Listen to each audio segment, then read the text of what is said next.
اعوذ باللہ من الشیطان الرجیم بسم اللہ الرحمن الرحیم وبہ نستعین وهو خیر ناصر و معین قال المعصوم علیہ الصلوۃ والسلام من لم يحسن اقتصاده فقد هلك.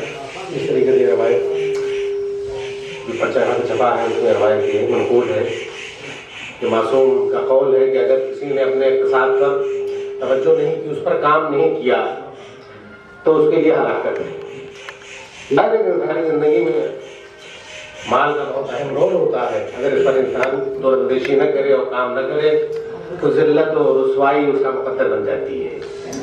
لہٰذا مالی امور پر بہت اہم توجہ کی ضرورت ہوتی ہے. اور یہاں پر جو گفتگو ہے، چونکہ اقتصاد دو طرح سے صحیح کیا جاتا ہے، ایک فردی ایک اجتماعی. فردی تو ہر آدمی لگا رہتا ہے کہ کسی طریقے سے اپنے مالی حالات کو بہتر کرے، ہر آدمی اس میں لگا ہے، انتھک کوشش کر رہا ہے رات و دن. لیکن کہتے ہیں کہ اکیلا چنا پھاڑ نہیں پھوڑتا، وجہ مثال دی جاتی ہے. اکیلا آپ کچھ بھی کریں لیکن بہت بڑا کام آسانی سے کر نہیں سکتے ہیں. اس کے لیے لگنا ہوتا ہے. بہت سارے لوگوں اگر جمع ہو جائے ایک ساتھ تو بڑا سے بڑا کام ہو جاتا ہے. یہ دیکھ رہے ہیں آپ انگلی، یہ ایک ہے، ادھر یہ لے آئے انگلی تو بعض لوگ کہیں گے دو اور بعض لوگ کہیں گے دو نہیں بلکہ یہ 11 ہے. تو ایک جو مل جاتے ہیں تو دو نہیں بلکہ یہ 11 بن جاتے ہیں. تو اقتصاد اجتماعی میں بہت آسان چیز یہ ہے، جس طریقے سے صدقے پہ بات ہو رہی ہے کہ بڑی آسانی سے انسان 2-4 روپے 5 روپے بڑی آسانی سے نکال دیتا ہے. جس سے بھی کہیں بڑی آسانی سے وہ نکال لیں گے. لیکن اگر یہی پیسہ ایک جگہ جمع ہو جائے تو بہت بڑے سے بڑا کام ہو سکتا ہے. اس ذریعے سے انہی کے ذریعے سے بہت عظیم کام انجام دیے جا سکتے ہیں. قطرہ قطرہ جمع گردد انگہی دریا شود. قطرہ قطرہ جب جمع ہو جاتا ہے تو دریا اور سمندر بن جاتا ہے. اس کو انسان کو کم نہیں سمجھنا چاہیے. یہ بہت اہم چیز ہے. اور جس طریقے سے رضا صاحب نے بھی بتایا ابھی انفاق فاؤنڈیشن کے بارے میں، ایسے ہی شروع کیا انہوں نے، بہت کم سے شروع کیا. انہوں نے جمع کرنا شروع کیا. ابھی ان کے 500 والنٹیئر ہیں اور 4000 ممبر ہیں جن کے پاس سب صندوق کے صدقے ان کے گھر پہ رکھے ہوئے ہیں. وہ کہہ رہے ہیں کہ سالانہ ہم کم سے کم 76 لاکھ روپے سے جمع کر رہے ہیں. جبکہ بمبئی کی شیعہ کی آبادی لکھنؤ کے مقابلے میں بہت کم ہے. اگر لکھنؤ یہ کام ہو جائے جہاں پر تقریباً ہمارے سمجھ میں سمجھتا ہوں کہ لم سم 5 لاکھ کے قریب یہاں کی آبادی ہے، اگر کام ہو اور اگر زیادہ نہیں، اگر 1000 ممبر بن جائیں، 1000 ممبر اور 5-5 روپے اگر دینا شروع کر دیں، 1000 ممبر، جبکہ یہاں پر 5 لاکھ کی آبادی ہے، تو نہ معلوم کیا سے کیا ہو سکتا ہے.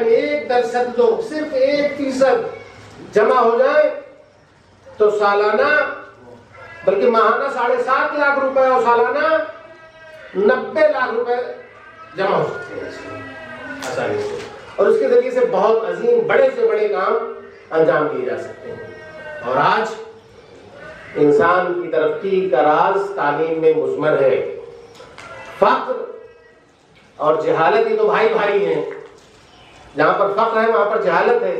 اگر ترقی کرنا چاہتے ہیں دنیا میں تو علم حاصل کرنا ہوگا. اور انہی رکون کے ذریعے سے انشاءاللہ کوشش میں یہی ہے، آپ بہت تلاش و کوشش کر رہے ہیں اس لیے کہ قوم کو علمی حوالے سے بڑھایا جائے، ترقی کر سکیں گے. تو بہت معمولی اور کم چیزوں کے ذریعے سے کام ہو سکتے ہیں. جس کے دل میں درد ہے وہ اس کمیٹی سے جڑ سکتا ہے، اس آرگنائزیشن سے جڑ سکتا ہے. جس طریقے سے امام خمینی کہتے ہیں کاربان تشکیلاتی باشد، یعنی کام کو گروہی انجام دینا چاہیے. یعنی جب سب مل جائیں تو بہت کام ہو سکتا ہے. مطلب اگر انجمنوں کے ممبر سارے لکھنؤ کے مل جائیں، انجمن کے جتنی انجمنیں یہاں پر سمجھتا ہوں 300-400 انجمنیں یا اس سے زیادہ انجمنیں لکھنؤ میں ہیں، انجمن 22 اگر کام کریں تو سال بھر میں بہت عظیم انقلاب آ سکتا ہے. 2-4-10 سال تو بہت بڑی چیز ہے. ایک سال بہت عظیم رقم یہاں پر جمع ہو سکتی ہے اور اس پر کام کیا جا سکتا ہے. وہ جو فرما رہے ہیں اور یہ کہ انسان اگر ان سب بکھیڑوں میں پھنسے گا کہ اس پر کون کام کر رہا ہے اور یہ کھا لے رہے ہیں اور یہ پی لے رہے ہیں تو اس طریقے سے کام آگے بڑھنے والا نہیں ہے. کم سے کم کوئی آگے بڑھے تو اس کو حوصلہ افزائی کرنا چاہیے. اور جس طریقے سے یہ قدم بڑھا رہے ہیں اس پیسے میں کبھی کمی نہیں آتی ہے، اس لیے کہ یہ ہمیشہ جاری اور ساری رہتا ہے، یہ بڑھتا رہتا ہے. یعنی صندوق سے پیسے اس طریقے سے جمع کر لیے جائیں اگر تو سب کے گھروں میں صندوق کو پہنچا دیا جائے، جتنا بھی نکلے 200 400 300 جس طریقے سے ان لوگوں نے کہا کہ ہمارے یہاں ایوریج رقم جو نکلتی ہے صندوق سے 250 سے لے کے 300 روپے نکلتی ہے، جبکہ شیعہ کی آبادی یہاں پر زیادہ ہے. اس پر وقت کو تو بہت بڑے بڑے کام اس کے ذریعے سے انجام دیے جا سکتے ہیں، اس لیے کہ عظیم آبادی اس شہر میں موجود ہے.